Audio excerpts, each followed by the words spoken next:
داماد پیغمبر ہے، اللہ اللہ، حسنین کریمین کے باپ ہے، سبحان اللہ، خاتون جنت فاطمہ الزہرا کے شوہر نامدار ہے، سبحان اللہ، جس علم کا شہر اپنے آپ کو نبی بتاتے ہیں اسی کا دروازہ ہے، سبحان اللہ۔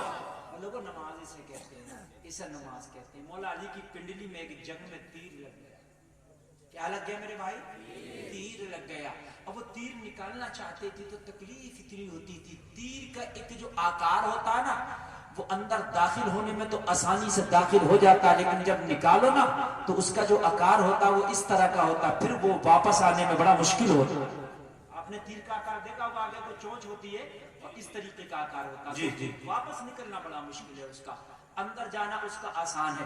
لوگوں جب نکالتے تھے مولا علی کی پنڈلی سے تکلیف ہوتی تھی، چیخیں نکلتی تھی۔ او جلسے میں آنے والوں ذرا سن لو، آج نمازی تم بھی اپنے آپ کو کہلاتے ہو، آج نمازیں تم بھی پڑھتے ہو، لیکن اگر حافظ قرآن ذرا آپ کا امام یا حافظ قرآن سلام پھیرنے میں تھوڑا سا دیر کر دے، التحیات درود ابراہیمی تھوڑا سا ذرا قاعدے سے پڑھ لے تو پوری مسجد کھانسیوں سے گونجنے لگتی ہے کہ پتہ نہیں بھول تو نہیں گیا امام۔ او میرے بھائی ذرا غور کر، یہ تیری نماز ہے، یہ تیری نماز ہے یار، نماز تو ایسی ہوتی ہے۔ سن مولا علی حیدر کرار فاتح خیبر میدان جنگ میں، لوگوں ذرا غور کرو، پنڈلی میں تیر لگ گیا، نکالنا چاہتے تھے لوگوں، نکلنا بڑا مشکل تھا۔ میں اس دور کی بات بتانے لگ گیا کہ کوئی MBBS ڈاکٹر نہیں ہوتا تھا، میں اس وقت کی بات بتانے لگ گیا کہ نشے کا انجیکشن نہیں ہوتا تھا، میں اس زمانے کی بات بتا رہا ہوں کہ اس وقت میں جو ہے کوئی نشہ کرنے والا ڈاکٹر نہیں ہوتا تھا۔ آج تو اگر ہارٹ کا آپریشن بھی ہو پورا دل نکال لیا جاتا ہے، انسان کو پتہ نہیں چلتا۔ میرے بھائی پوری آنکھ پیٹ کا نکال کے باہر کر دیا جاتا ہے مگر انسان کو پتہ نہیں چلتا، اس لیے کہ نشے کا بڑے سے بڑا انجیکشن آ گیا ہے۔ مگر میں آج سے 1400 سال پہلی بات بتانے لگ گیا ہوں کہ اس وقت ایسی کوئی ایجادات نہیں تھا۔ مولا علی کا تیر نکالا تکلیف ہوتی تھی، اللہ ذرا غور کرو، حضرت علی نے فرمایا اے لوگوں میرا تیر کو ہاتھ نہ لگاؤ، تکلیف ہوتی ہے، چیخ نکلتی ہے، چہرہ زرد پڑ گیا ہے۔ کہا پھر نکلے گا کیسے؟ یہ تیر ہمیشہ کے لیے تو پنڈلی میں رہنا نہیں ہے، علی اس کو نکالے کیسے؟ علی کا جواب سنو، کہا مجھے پہلے نماز میں کھڑے ہو جانے دو، جب میں نماز پڑھنے لگ جاؤں میرا تیر نکال لے گا۔ میں نماز پڑھنے لگ جاؤں تو میرا تیر نکال لینا۔ یہاں تو نماز پڑھنے لگ جائیں، اگر ایک مچھر آ کے بیٹھ جائے تو جب تک 3 مرتبہ ہم اس کو کھجا نہ لیں جب تک ہمیں سکون نہیں ملتا۔ یہ ہماری نماز ہے؟ مجھے بتائیے میری ہماری نماز ہے میرے بھائی؟ مسجد میں جب تک باتیں نہیں کرنے ہمیں سکون نہیں ملتا، یہ ہماری نماز ہے؟